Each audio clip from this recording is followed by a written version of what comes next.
તો ગુજરાતના ગૃહમંત્રી હર્ષ સંઘવી દ્વારા ગુજરાતના દરેક પોલીસ સ્ટેશનોમાં મોટા ગુનાઓમાં સંડોવાયેલા ગુનેગારોનું લિસ્ટ તૈયાર કરવા સૂચના આપી હતી।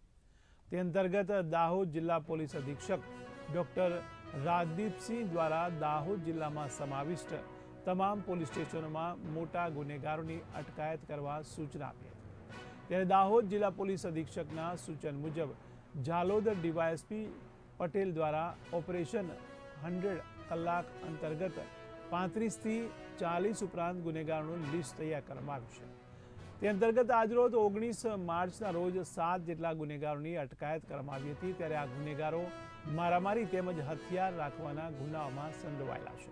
ત્યારે ઝાલોદ પોલીસ સ્ટેશનના પીઆઈ રાઠવા દ્વારા 6 પુરુષ ગુનેગાર અને 1 મહિલા ગુનેગારને ઝાલોદ પ્રાંત અધિકારી ખાતે લઈ જવામાં આવ્યા હતા। તેમજ ત્યાં પ્રાંત અધિકારી અજય ભાટિયા દ્વારા આ તમામ ગુનેગારોની ખરાઈ તેમજ ઓળખ કરી હતી અને ત્યાં તમામ ગુનેગારોના જામીન મંજૂર કરવામાં આવ્યા હતા।